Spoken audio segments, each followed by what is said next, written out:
Welcome back to the channel, everybody. So today we are going to talk about how pretty much anybody can become a Green Beret. And before I get somebody in the comment section that's like, well, a 90-year-old couldn't do it, we're talking about anyone ages 20 to 35 who's in good health. All right. The reason why I'm making this video is I get an astounding amount of comments, especially from young active duty soldiers who say to me that, you know, they're considering going to selection or something like that, but, you know, they just don't know if they could make it or if it's right for them. So I want to dispel some common misconceptions that, of course, Hollywood is really the perpetrator of when it comes to special operations or special forces, and that's that every special forces operator is some Greek Adonis who's just a NFL level athlete and incredibly intelligent, all these different things, okay? That is just simply not the case. Are there a few here and there at those levels? Sure, but you'd be shocked at how average, and I mean average height, average size, average strength, average fitness, average intelligence, average person is that becomes a Green Beret. And as we go through this video, I'm going to talk about the standards so you guys can get an idea of really they're not that high, physical standards, intelligence standards, things like that. But then I'm going to explain to you guys what actually determines of whether somebody makes it. And it's really not size, strength, athleticism, or anything like that. All right, but before we jump into that, everybody, I want to let everyone know that we are finally putting out merch for the channel. So those of you who didn't know, my logo was actually drawn up by one of my buddies who's also a Green Beret and blown up on clothes. It actually looks super badass. All right, so what we're gonna have, of course, we're gonna have badass tank tops. All right, there's gonna be two different versions of those. We're gonna have the t-shirts in black, OD green, coyote. We're gonna have hats that are gonna be on that logo, and also we're working on putting together hoodies. All right, so I'm gonna try to launch the merch store for pre-orders next week. I'll talk about it in a video next week if I've got it done. The first order is going to be super limited, all right? Maybe 100 total items. So if you want to get your hands on that, you're going to want to grab them quick. So appreciate the support of the channel. Let's get back to the video, okay? And why is that important? Well, like we're going to talk about later, if anyone can become a Green Beret, which is not easy, don't get me wrong, I'm not taking away of how hard it is. I'm just going to explain to you about how you don't understand your potential as a human being and what you're actually capable of withstanding.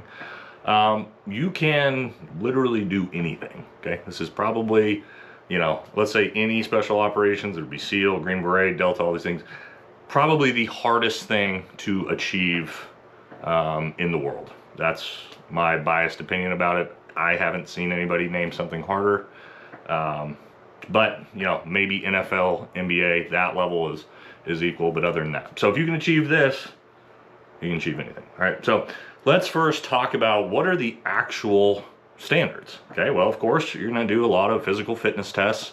So fitness, of course, is important, but that does not mean that it takes some crazy athlete to pass these fitness tests. It takes someone who is serious about their fitness and works hard to get in shape. Anyone can do that, okay? So what are the actual fitness standards? So there's a couple different types of PT tests now. Standard PT test, something called the ACFT.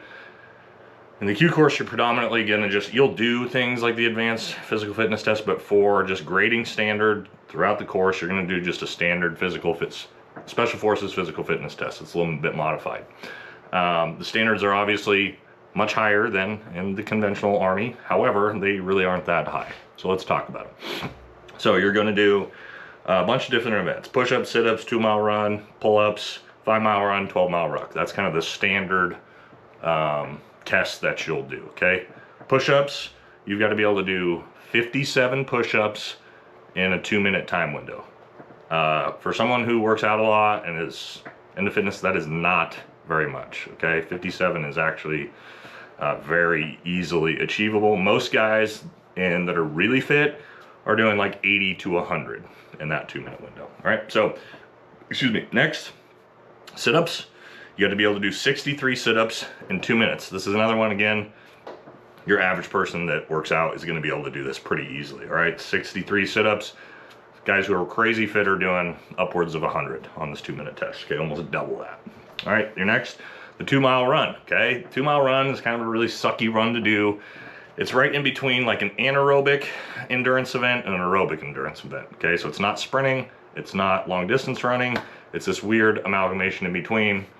This one's kind of the hardest to train for, however, the standard's not that bad, okay? To be able to pass, and some of these numbers fluctuate a little bit here and there as they change the standards, but when I went through, you had to be able to do the 2-mile run in 14 minutes and 55 seconds or under, so about a 7:30 pace. Most guys, and even me as a bigger guy, I was running around a 13-minute 2-mile, which is kind of maxing, getting the max score. Anything under that is much faster, but I knew guys that ran like 11, 12-minute 2 miles, okay? Very, very doable if you train for it. All of these things, if you, let's say you're an average fitness person, you're not super overweight, all of these standards are achievable in like 3 months worth of work, okay? Pull-ups, all right, this one gets a lot of guys, especially bigger guys. It's, when I went through 7, and they're dead hang pull-ups, okay? These are not CrossFit fake pull-ups. These are, you lock your arms all the way out, you completely hang dead from the bar, and then you have to do a full chin up, and not bicep-wise, outside, and you have to actually get your chin above the bar, okay? And then you'll dead hang again, 7, all right? So, not that many. It's very easily trainable for, again. All right, next one, 5-mile run. This is a standard. We do this all the time. You sort of your long distance run, right? The SFAS, or Special Operations Standard, for this is 40 minutes or under, so a 8-minute pace for 5 miles. Guys, if you do any amount of running training, and you're a good runner, you're gonna actually smash this. I was a bigger guy. I was, about, let's see, when I was in the course, maybe 215, 220 pounds, which for me is fairly lean. But I was still running a sub 35-minute 5-mile very easily, okay? So, not a difficult standard. Next is the ruck. So we do a lot of ruck marching. That's putting a big rucksack on your back and doing like half marathons, essentially. 12-mile ruck test, you're wearing 45-pound rucksack. You got to do that in under 3 hours. Guys, you can literally walk. If you walk it fast enough, you can literally walk that pace, okay? So most guys are going to jog here and there, but when I was doing about 2 hour, 20 minutes, 40 minutes under pretty easily. Most guys are around that, okay? So again, these are not crazy standards at all physically. Now, intelligence. Do you need to be smart to be a Green Beret? Well, you can't be like dumb as shit, pardon my French, but anybody average intelligence or better can become a Green Beret, okay? You need when the Army, we use a GT score, intelligence score, of, it was 106 or above. That is, pretty average level intelligence. So there's a lot of training courses you can do to kind of learn what's going to be on the test to help you with that. And I know some guys who are not the smartest tools in the shed. They become 18 Bravo weapon sergeants, right? Great with their hands, not so much with their brains. No knock on my boys, but it is what it is, right? You don't have to be some, super intelligent dude to become a Green Beret either. All right, so let's talk real quick about the Special Forces Assessment Selection and the qualification course, sort of what those entail, because that's where guys obviously wash out of, all right? So yes, Special Forces Assessment Selection is brutal on the body, long distance endurance. You're gonna wear a rucksack the whole time. You're gonna do things like land navigation over huge distances. So yes, it is really, really physically challenging. However, I know guys that are 5'4", 140 pounds, who made it through Special Forces Assessment Selection and the entire Q course. And so that is, and you're gonna kind of find with everything in the Special Forces qualification course, 95% of it is right up here inside your skull. It's not your physical body. Obviously, again, you got to be fit enough to pass these standards. But if you are, anybody can do it. I don't think I ever saw in my entire time in Special Forces Assessment, Selection, or Qualification course somebody's body actually break down and they just couldn't continue. You see it mentally, they couldn't do it, but like physically, it's not a thing. And with that, I mean, think about some of these ultra endurance events people do, like 100-mile races and things like that.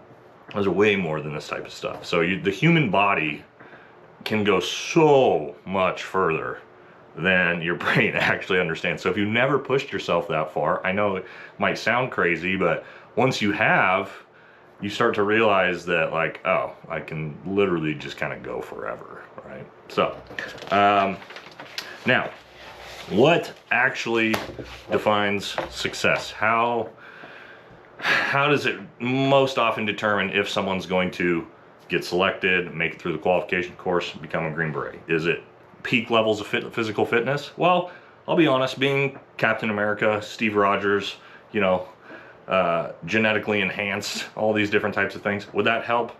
Sure, it would make the course easier, right, than someone of average fitness levels or athleticism, right? You might have a harder time, and this is kind of the key to life, guys.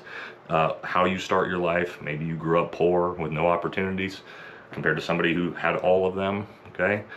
It's kind of like life. Things aren't fair. You're not going to be the same genetically as everybody. Some people are going to have advantages over you. But if you put the work in, you most likely will make it, all right? So here's what actually determines who's successful, okay? Number one, by far, this is, I mean, and this is everywhere in life in my opinion, but the Q course really exemplifies this, and that is just straight up mental discipline, okay? People who are not mentally disciplined will never make it through the course. Why? Because again, their mind gives up before their body does, and that's 10 out of 10 people that quit. This goes, okay? So you have to be mentally disciplined. I've got other videos on that, on ways to do that, okay? Anyone can become mentally disciplined. It's just your brain and your mind, okay? You have to train it, but again, anyone can do it. Next, you have to be, and this is what's really hard for this generation and why they're doing so poorly right now, and I'm gonna do a separate video on this later, in the qualification course, is you have to understand delayed gratification. Why you are going to go through a physical beating day after day after day for upwards of 1.5 to 2 years before you finally see the payout, which is getting that Green Beret, getting to a team, and starting to live the good life as an actual Special Forces operator, okay? So if you're a doom scroller and you don't have an attention span more than 5 minutes in front of your face, right, then you probably will struggle because you're just gonna give up. And I think that's a big problem for a lot of people trying to find success right now, okay? So as you kind of see, this video initially is about how anyone can become a Green Beret, but also the tenets of what it takes to become a Green Beret are the exact same as are to become successful in all sorts of different areas in life. Becoming a doctor, a lawyer, etc. Okay, you gotta have mental discipline, you gotta have dedication, you gotta have delayed gratification. It's all the same in life, all right? Next, purpose. I say this all the time to guys thinking about going. You have to have an intrinsic purpose that is gonna drive you and drive you. And I believe this is the same for everything in life, okay? Or you're just gonna quit, you're just gonna give up. I remember me, was in college, did 4 years, almost finished, felt like I had no purpose, just said screw it, dropped out, joined the military right before I graduated. Not the smartest way to do things looking back, but it is what it is. Found my purpose and everything changed. If you have purpose, it will help drive that mental discipline, delayed gratification, motivation. It's gonna give you all those things. So if you don't have purpose, you need to find it. Your personality, this is a huge one, all right? You have to be, now I get asked this a lot, like, well, you know, is it all type A personalities and alpha males and all this? No, there is every different type of personality under the sun as special operators. I mean, there's the quiet guys, shy guys, loud guys, arrogant guys, kind guys. It's amazing the breadth of type of personalities, okay? Now, the one type of personality that's not gonna get you there is a victim personality, okay? If you think the world's out to get you and nothing is your fault, you will never make it through any special forces qualification course, and you're not going to be successful in life anywhere. Okay, I know people don't like to hear that.